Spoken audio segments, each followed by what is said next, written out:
Boa noite, meus irmãos. É um prazer estar com vocês. Prazer poder participar dessa festa. É um culto festivo. Nós tivemos muitas músicas, lembrando a nossa fé sendo cantada. Eu prometo para vocês, o pastor havia me dito ali, fique à vontade com relação ao horário. Diz, não, o horário já vai avançado. E eu estou ficando idoso e está na hora de dormir. Então, eu prometo para vocês não delongar tanto na nossa meditação. Antes de lermos o texto bíblico, eu gostaria apenas de colocar duas coisas para os irmãos, aproveitando a oportunidade de termos aqui tantos pastores, tantas igrejas reunidas. Hoje eu sou o secretário de apoio pastoral na Igreja Presbiteriana do Brasil. Isso significa que eu, juntamente com outros irmãos, procuramos cuidar dos pastores na ativa. Isso é muito importante, porque normalmente nós lembramos do cuidado com o obreiro no momento que ele está no seminário. A SAF manda um kitzinho para ele, geralmente no mês de agosto, mês das missões, e alguns seminaristas recebem, pelo menos era assim na minha época, não sei se hoje funciona mais, mas manda um kitzinho lá para os seminaristas, e enquanto ele está no seminário, nós oramos por eles, nós achamos que eles precisam do nosso cuidado. Uma vez que ele é ordenado, é mais ou menos assim, ele é funcionário da igreja, nenhum cuidado mais existe. E talvez seja esse o momento que ele mais precise do nosso cuidado, seja esse o momento que ele mais precise da nossa ajuda. E são homens santos, mas homens santos que continuam sendo homens. São homens santos que continuam lidando com outros homens, e muitas vezes homens pecadores. Eles carecem das nossas orações, eles carecem das nossas intercessões.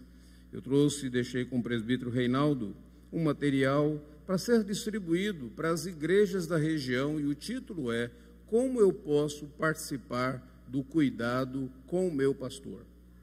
Talvez você seja um membro de igreja e você não sabe como cuidar do seu pastor. Ali você tem algumas ideias, você pode interceder por ele, orar por ele, você pode se assentar debaixo do ensino da palavra de Deus que ele lhe traz, você pode apoiá-lo de diferentes maneiras. Mas eu gostaria depois que vocês meditassem, levassem, e se alguns pastores aqui quiserem levar para suas igrejas, participar com seus conselhos, por gentileza, façam isso. A segunda coisa é que nós estamos programando já, e o reverendo Ronildo me ajude aí, eu acho que será o terceiro encontro de pastores e esposas aqui nessa região. Nós tivemos os outros dois anteriores, pela graça de Deus, muito abençoados. No primeiro deles tivemos a participação do reverendo Roberto, que deverá participar desse terceiro agora. E nós colocamos como data para aquele encontro os dias 2 ao dia 4 de dezembro. E eu gostaria muito de poder ver alguns pastores aqui, que eu estou conhecendo. É ótimo poder estar nessa igreja, é a primeira vez que eu estou nessa igreja, já ouvi de boas histórias da igreja, mas eu gostaria de ver lá naquele encontro alguns pastores e esposas presentes ali. Os temas abordados são relacionados à vida do ministro, o que a Escritura Sagrada nos ensina, extremamente importante, porque muitas vezes nós temos aquela ideia de que o pastor é um ser solitário. Existem momentos de solidão, mas o fato é que muitas vezes nós nos isolamos e nós não buscamos a comunhão, não buscamos a solidariedade. Então vamos mudar o lema, ao invés de pastores solitários, mas pastores solidários. Dia 2 ao dia 4 de dezembro, nós estamos programando esse terceiro encontro. Dito isso, eu gostaria de convidar você a abrir a Escritura Sagrada no Evangelho de Mateus, no capítulo de número 16, versículo de número 13, e nós leremos até o versículo de número 20, lembrando que estamos celebrando, gratos ao Senhor Deus, nesse culto de ações de graças, o aniversário da Igreja Presbiteriana do Brasil, 163 anos. Todavia, uma coisa que nós devemos lembrar também, é que a própria ideia da instituição igreja muitas vezes ela tem sido questionada, não apenas pela nossa sociedade, mas até mesmo por alguns crentes. Alguns perguntam, por que eu preciso da igreja? Por que a igreja é importante? Por que é necessário, de fato, me tornar membro dessa igreja? Eu gosto muito de me lembrar, para ilustrar bem essa grande dificuldade, eu gosto muito de me lembrar de duas histórias, duas anedotas, duas piadas até. Uma delas fala de dois indivíduos que estavam pescando, e depois estavam pescando no domingo, depois de pescar, tentarem, não pegar peixe algum, um virou para o outro e disse, nós deveríamos ter ido para a igreja. Hoje é domingo e nós estamos aqui, deveríamos estar lá na igreja. O outro diz, bom, eu não poderia ir à igreja hoje de qualquer maneira. Diz, por quê? Diz, porque a minha esposa está doente. Ou seja, ele pode ir pescar quando a esposa está doente, mas para a igreja ele não pode ir, não é? E tem outra história, diz que 3 pastores estavam conversando e eles estavam discutindo, um virou para o outro e disse assim, olha, eu estou com um grande problema lá no templo da minha igreja. Ela foi infestada de morcegos, o templo foi infestado de morcegos, e eu não sei como acabar com eles. Já coloquei gasolina, não conta isso não, porque esse negócio dá crime depois, tá? Tem direito dos animais hoje, então é perigoso. Aí já tentei colocar gasolina, já tentei colocar uns outros venenos ali para expulsar, e eu não consegui. E aí um deles virou e disse assim, eu também estou com um grande problema, lá tem a mesma coisa, um enxame de morcegos ali, que eles não conseguem, não consigo tirá-los de forma alguma. E um outro diz, eu resolvi esse problema há muito tempo na minha igreja. Diga mesmo, diga sim.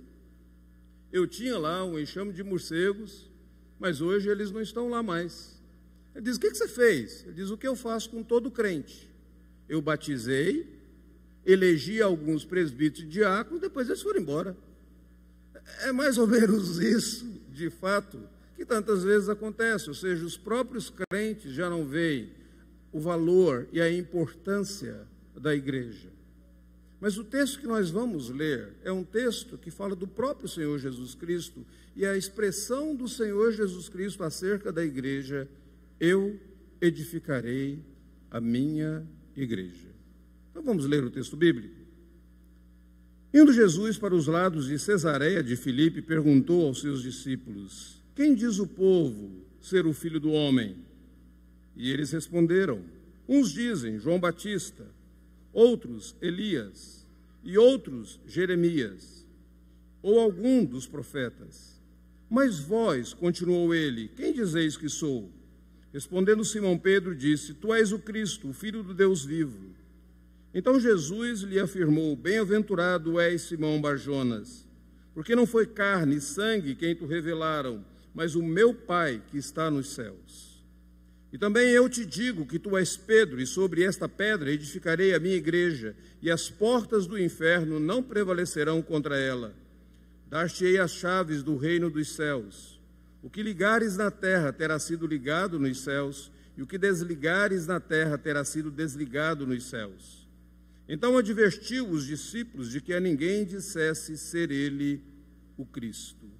Se você puder, permaneça com a sua Bíblia aberta. Vamos orar neste momento. Bendito Senhor, a tua palavra foi aberta e lida, nós te louvamos por tão grande privilégio. Mas também estamos cientes de que somente o Senhor pode abrir a nossa mente e o nosso coração para compreendermos as verdades da palavra do Senhor.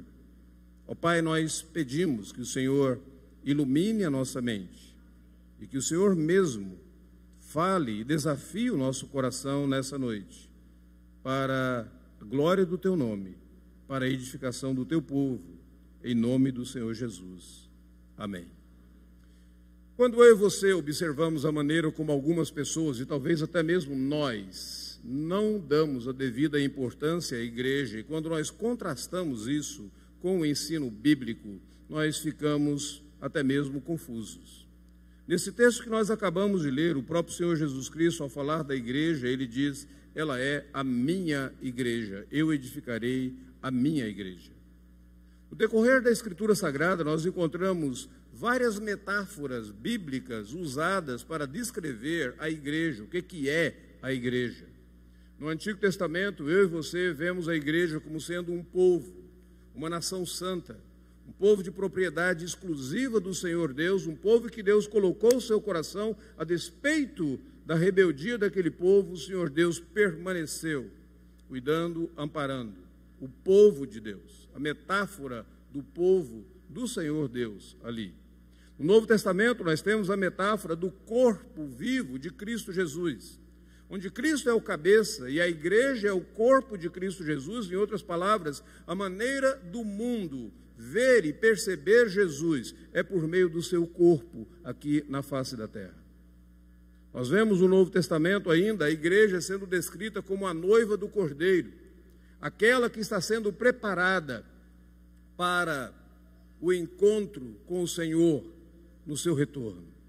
Nós vemos ainda no Novo Testamento a ideia de que a igreja é a casa de Deus, ou templo do Senhor. Da mesma maneira que eu e você, muitas vezes, quando lemos a Bíblia, vemos lá no Antigo Testamento capítulos e mais capítulos descrevendo os detalhes da construção do tabernáculo, detalhes da construção do templo. Às vezes são tantos detalhes que na sua leitura bíblica você até se pergunta: meu Deus, por que eu tenho que saber de tudo isso? E a razão pela qual você precisa saber de tudo isso é porque aquele que habitaria, aquele que colocaria o seu nome no tabernáculo ou no templo, seria nada mais, nada menos do que o Senhor do universo. Aquilo seria a habitação do próprio Deus. E no Novo Testamento diz que a igreja é o templo do Deus vivo. Nós somos pedras vivas, estamos sendo edificados para a habitação do próprio Senhor Deus nas nossas vidas. E se você observa o cuidado que era tido lá no Antigo Testamento com o tabernáculo ou com o templo, você observa qual que é o cuidado que Deus tem com a sua igreja. A igreja também, no Novo Testamento, ela é descrita como aqueles candeeiros nos quais Jesus Cristo se coloca no meio deles. Apocalipse fala sobre isso. Os candeeiros são a igreja e Jesus está no meio do candeeiro. Em outras palavras, a maneira do mundo ver Jesus é por meio da luz da própria igreja. Se a igreja é tão importante assim aos olhos de Deus, que direito tenho eu e que direito tem você de muitas vezes relativizarmos a importância da igreja e não darmos a ela o devido respeito? Essa é a razão pela qual a nossa própria confissão de fé diz que, de fato, fora da igreja do Senhor Jesus Cristo, não há a salvação para o indivíduo. Porque qualquer pessoa que é salva por Cristo Jesus, uma das primeiras coisas que ele procura fazer é aliar-se, filiar-se, tornar-se membro de uma igreja. No Novo Testamento, essa ideia do crente desigrejado, ela é totalmente estrangeira, ela não passaria no teste, ela não existe. Mas no Novo Testamento, a ideia de que cada crente que é convertido ao Senhor Jesus Cristo, esse crente, ele se integra, ele se filia, ele defende, ele vive a vida dessa igreja. No texto que nós acabamos de ler, o Senhor Jesus Cristo está com seus discípulos. E naquele momento, Jesus pergunta aos seus discípulos o seguinte: olha, qual que é a opinião que as pessoas têm a meu respeito? Havia confusão, é verdade, nem todos sabiam ao certo como descrever Jesus, o ministério dele estava iniciando. Alguns diziam: olha, as pessoas dizem que o Senhor é alguns dos profetas, talvez João Batista, ou Elias, ou Jeremias, alguém como um daqueles profetas. E Jesus, então, tendo obtido essa resposta do que era a população dizia a respeito dele, ele volta-se para os seus discípulos e ele diz: e vocês, quem que vocês dizem que eu sou? Simão Pedro, aquele que era o porta-voz, muitas vezes, de alguns dos apóstolos, aquele que era mais impetuoso, rapidamente ele se lança e diz: tu és o Cristo, o Filho do Deus vivo. E Jesus diz: tu és bem-aventurado, Simão. Não porque você chegou a essa conclusão, mas porque o meu Pai, que está nos céus, ele revelou isso a você. E depois Jesus diz: olha, eu te digo que tu és Pedro, e sobre esta pedra eu edificarei a minha igreja, e as portas do inferno não prevalecerão contra ela. Eu queria observar com você nessa noite, à luz desse texto, a seguinte pergunta: como Jesus edifica a sua igreja? Nesse texto, o Senhor Jesus faz essa promessa, dizendo que Ele mesmo haveria de edificar. Ele mesmo seria o construtor dessa igreja. Ele mesmo seria o edificador da igreja. Ele tomaria a iniciativa de estabelecer a sua igreja e Ele cuidaria para que essa igreja fosse edificada, para que ela crescesse, para que ela avançasse. Como Cristo faz isso? De que maneira Ele faz isso? No texto que nós acabamos de ler, nós temos 3 indicações da forma como Jesus edifica a sua igreja. A primeira delas está naquele momento em que Pedro disse: Tu és o Cristo, o Filho do Deus vivo, e Jesus diz: Bem-aventurado Simão Barjonas, porque não foi carne e sangue quem te revelaram, mas o meu Pai que está nos céus, e sobre esta pedra eu edificarei a minha igreja. Aqui é importante que você saiba que a expressão sobre esta pedra eu edificarei a minha igreja não é apenas sobre a pessoa de Pedro, como muitas vezes a Igreja Católica Romana o diz, mas sobre o próprio ensinamento dos apóstolos que Pedro naquele instante representava, porque Paulo diz que a igreja foi edificada sobre o ensinamento dos apóstolos, Efésios 2, versículo de número 20. Mas ainda mais, sobre aquela mesma declaração, a declaração que Pedro havia feito: Tu és o Cristo, o Filho do Deus vivo. Sobre esta declaração, sobre esta confissão, eu edificarei a minha igreja. Por que isso?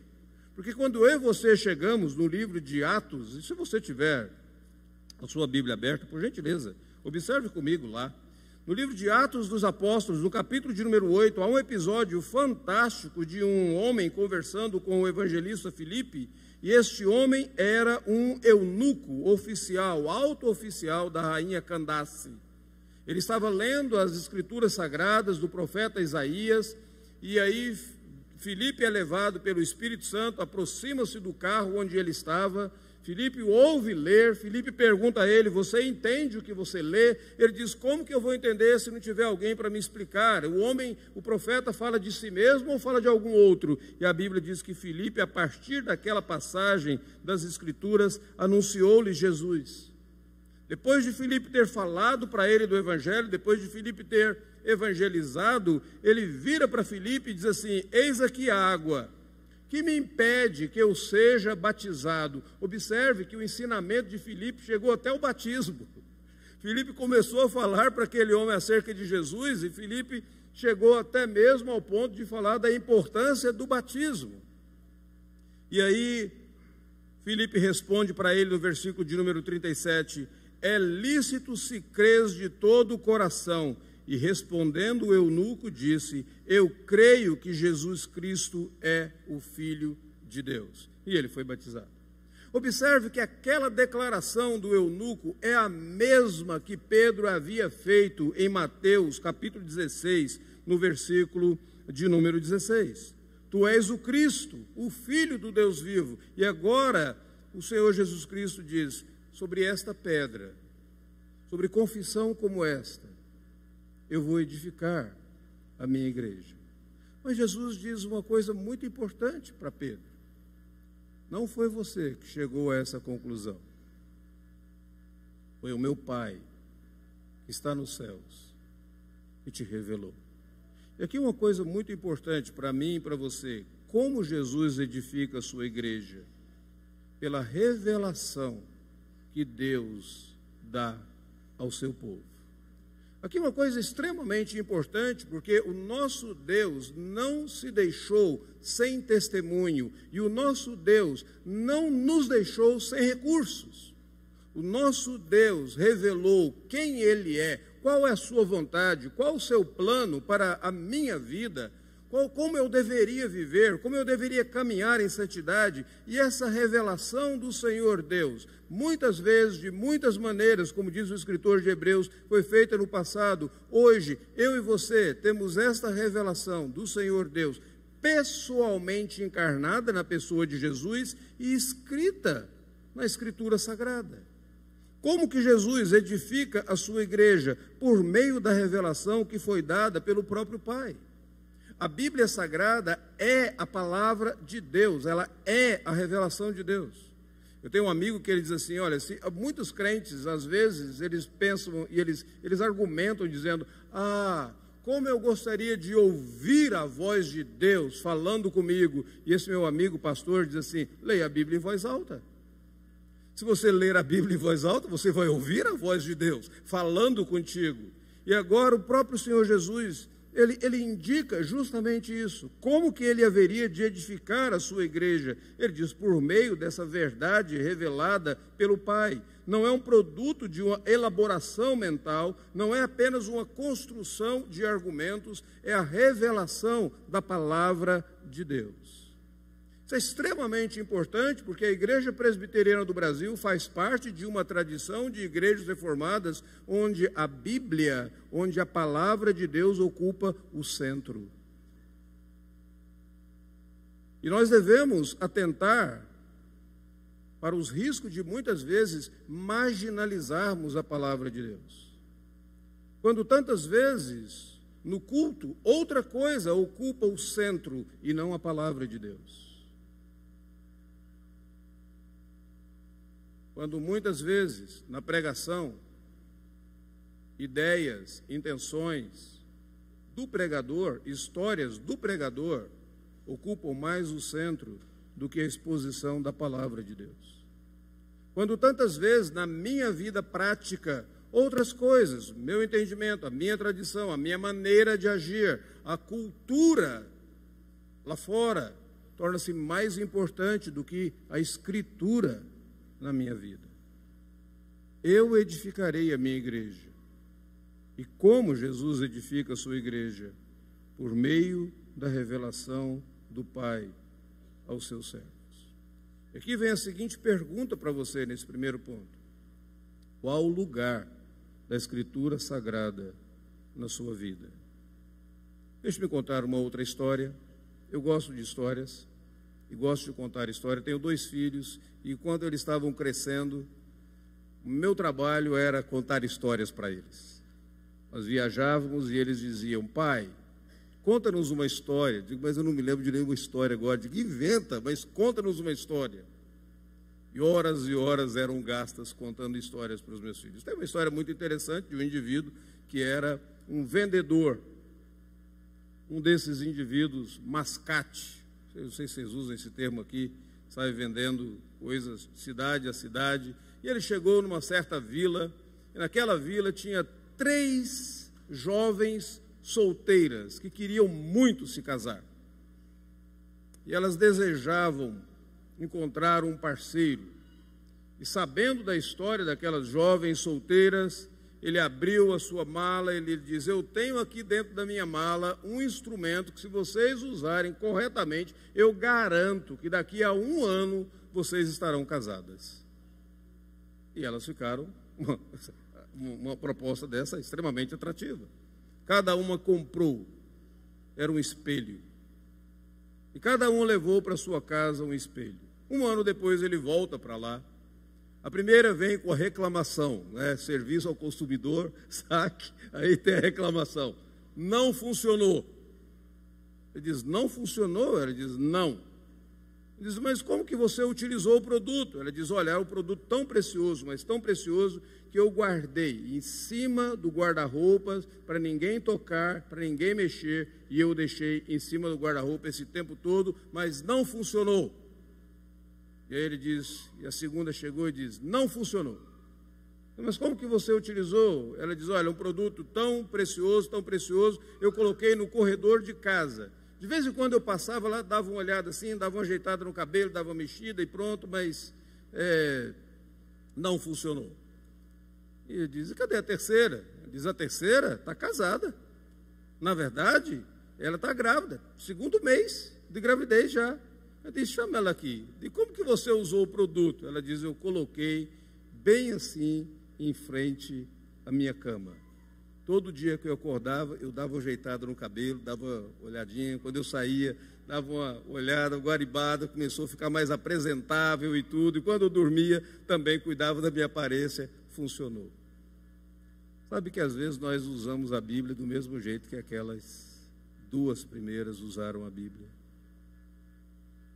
Nós temos a Bíblia como livro lá da cabeceira, mas não para ser lido. Temos a Bíblia como livro lá do armário, não para ser lido. Jesus diz: eu edificarei a minha igreja.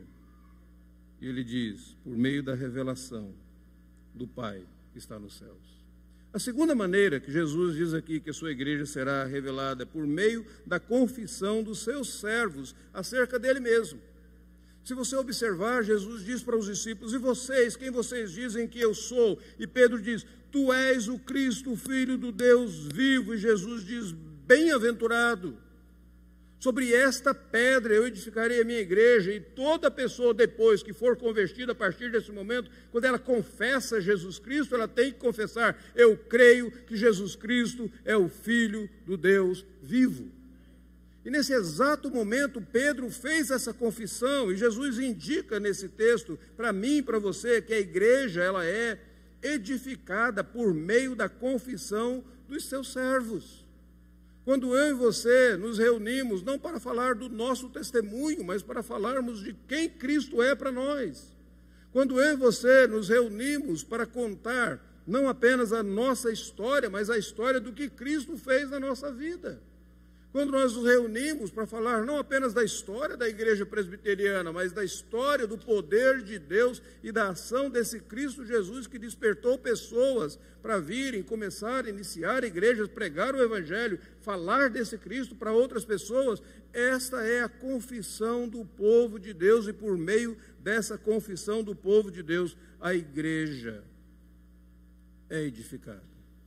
A igreja cresce, a igreja avança, porque a igreja tem o seu exército de missionários. Quando esses missionários confessam que Jesus Cristo é Senhor das suas vidas, quando eles confessam que Cristo Jesus é Filho de Deus, e eles falam isso para outras pessoas, dizendo: eu encontrei o Salvador, o amado da minha alma, o meu Senhor e o meu Salvador.